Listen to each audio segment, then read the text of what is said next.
Ahí lo tiene, pero no queremos que se quede usted en que esto se trata nada más de un asunto de si es popular o impopular la medida del gobierno. Esto tiene raíces y tiene historia. Y justamente para hablar de eso nos visita en el estudio y le doy la bienvenida, de verdad con mucho gusto, a una gran periodista y escritora, Ana Lilia Pérez, que es autora de obras como El Cártel Negro y Pemex RIP, entre otras, que hablan justamente de este tema que es muy penoso, Ana.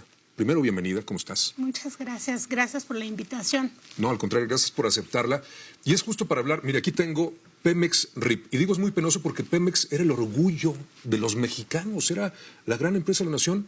¿Y qué pasó? ¿Cómo llegamos de eso que era un emblema internacional de México a lo que estamos viviendo, a lo que la gente está padeciendo ahorita? Que parece apocalíptico, ¿no? Pues pareciera. Pues es lo que hoy vive la población. Ese efecto de lo que ocurría ya en Petróleos Mexicanos desde hace muchos años, que era un saqueo.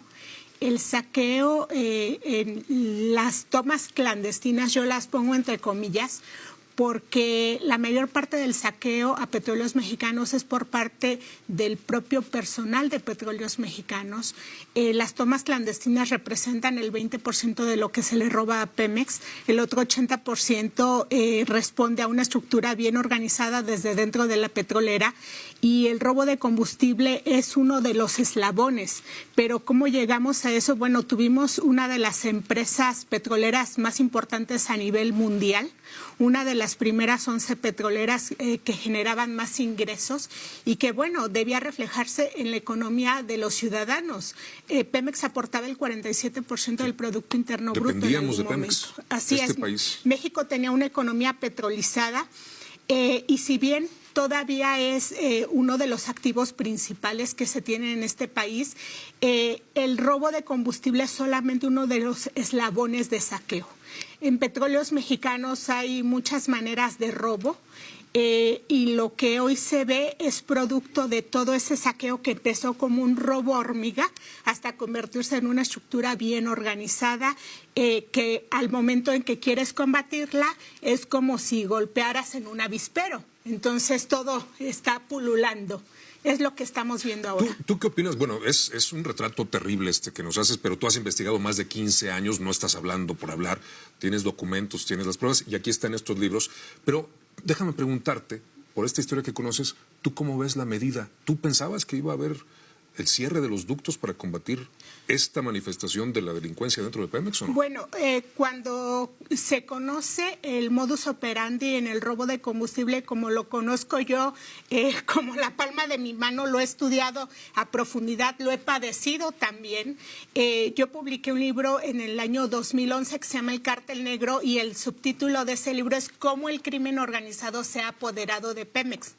Y en ese libro ya se revelaba lo que hoy estás viendo, de lo que hoy se reconoce públicamente, que es toda una estructura de saqueo que comienza desde las áreas de producción petrolera, desde que la materia prima, o sea, el hidrocarburo, llega a las refinerías para el proceso de refinación. Hay dobles contabilidades para maquillar lo que entra y tener un margen de maniobra para sacar lo otro. Con pipas, por eso se habla de tantos volúmenes de pipas que se le roban a Pemex. Hay un modo de operar de la doble facturación y el tema de los ductos. Todo el sistema de transporte o una parte del sistema se hace por poliducto. Llegó a tal nivel de organización el crimen dentro de Pemex que desde la torre de Marina Nacional, es decir, desde el corazón de Petróleos Mexicanos, la gente que tenía a su cargo el monitorear el sistema de ductos que está monitoreado las 24 horas a través del sistema SCADA, es como si tú y yo estamos viendo en un monitor lo que está pasando en todo el país. Lo que hacían era permitir que se robaran ese combustible intermitentemente. Bueno, esto lo ha retomado el presidente, lo ha dicho así con estas mismas palabras y ahora decidió combatir cerrando los ductos. Y esto es todo lo que yo planteaba ya desde el libro El Cártel Negro y un punto importante, las tomas paralelas. Y aquí viene la respuesta a la inquietud y a la inquietud que tiene la ciudadanía de por qué cerrar los ductos. Bueno, en la red de poliductos de Petróleos Mexicanos hay todavía, porque al parecer se está desmantelando una parte de esto, no sé qué tanto avance haya, pero redes paralelas. ¿Qué significa? Que tenías tu red legal, pero al lado tenías conexiones alternas.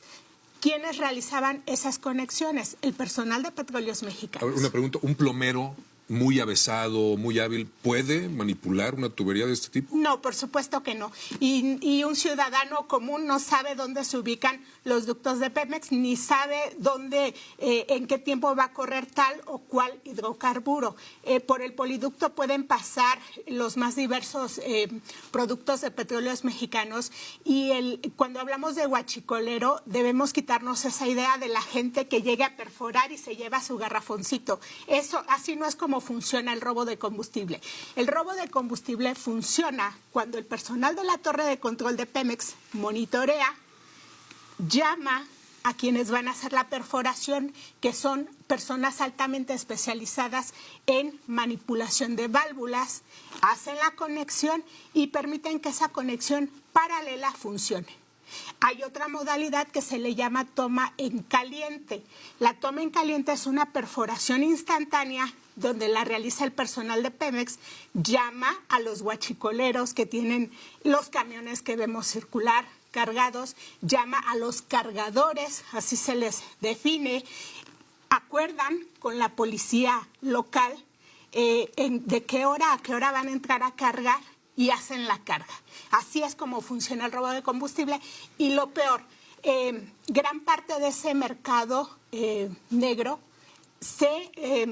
se comercializa en el mercado legal, es decir, en las propias gasolineras oficiales autorizadas por Petróleos Mexicanos. ¿Se han estado retirando permisos? ¿Se han estado negando algunos desde el principio de esta administración? ¿Tiene que ver con esto? Tiene una lógica total porque las gasolineras compran cierta producción a Pemex, cierta gasolina. Cuando una gasolinera deja de comprar o de plano no compra y sigue funcionando es porque todo lo que vende es robado. Y así es como se identifica a las gasolineras.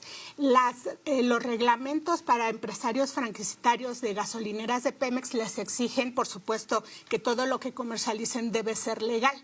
Pero lo que comenzó a ocurrir en muchas áreas era que el empresario, en vez de comprarle a Pemex, empezaba a comprar a los ordeñadores, que a veces eran los propios transportistas de Petróleos Mexicanos, o compraba una parte a Pemex y otra parte a los ordeñadores. Los estados que estamos viendo afectados, que son básicamente 6, digo, hay problemas en otras ciudades, pero a nivel de estado son 6. Guanajuato resalta mucho, ahí está la refinería de Salamanca, pero tiene que ver, de acuerdo a tu experiencia y tu investigación, ¿estos territorios están vinculados a este tipo de tráfico? ¿Es porque ahí se daba más? Es una de las hipótesis que se ha manejado. Sí, completamente. Estado de México, por ejemplo. Te podría decir que la refinería de Salamanca es el origen del huachicol en México. Y el huachicol no comienza con el robo de gasolina, sino de asfalto. ¿Por qué de asfalto? Porque era lo más fácil de comercializar. ¿Quiénes lo comercializaban? Los propios transportistas de pipa, que eran a quienes se les encargaba movilizar este producto. ¿Quiénes eran los transportistas? Empleados sindicalizados de Pemex. El ser chofer de pipa en Petróleos Mexicanos es uno de los puestos más cotizados. El líder del sindicato petrolero, por ejemplo, tiene un puesto de chofer de pipa. El personal sindicalizado es altamente responsable en este robo. ¿Por qué? Porque son quienes controlan todos los procesos de producción. La gente encargada también cotidianamente de manipular los ductos, de darles mantenimiento, de hacer las labores en los campos, son personal sindicalizado. Sin embargo, de esta responsabilidad no se puede eximir a personal de confianza porque en las refinerías, en las terminales de almacenamiento, los jefes son personal de confianza. ¿Los directores de Pemex no saben de estas cuestiones? El director de Pemex cada día recibe un informe en tiempo al día de lo que está entrando a una refinería y lo que llega a una terminal de almacenamiento. Y los números nunca cuadran. Y si los números no te cuadran, es porque hay robo. Y los directores son informados de esto. Además, hay que recordar que el funcionario público tiene responsabilidad por colusión o por omisión. Es doble y es gravísimo. De eso le hablábamos. No queríamos y no queremos que se quede usted con la impresión de que esto se trata nada más de si es magna o si es premium, de si hay o no hay. Es un asunto mucho más profundo y si usted quiere conocer todos los detalles, la historia, más de 15 años de investigación de esto que acaba de escuchar, esta es la mujer que se ha aventado ese tiro y ella es la que más sabe de toda esta historia. Este es el libro más reciente, es Pemex RIP. Hoy sabemos la situación de Pemex. Es editorial Grijalbo, Vida y Asesinato de la principal empresa mexicana. Lo que antes era Orgullo y hoy usted acaba de escuchar en lo que se ha convertido. Así que estamos hablando de una medida que puede ser impopular, pero de acuerdo a todo esto que nos ha revelado, a todo esto que has investigado, que está documentado, es ineludible. Bueno, yo sí quisiera que la ciudadanía también hiciera conciencia de que cuando hablamos de huachicol no estamos hablando de comprar o no algo barato. Estamos hablando de violencia, de muerte, de sangre, estamos hablando de crimen organizado al más alto nivel.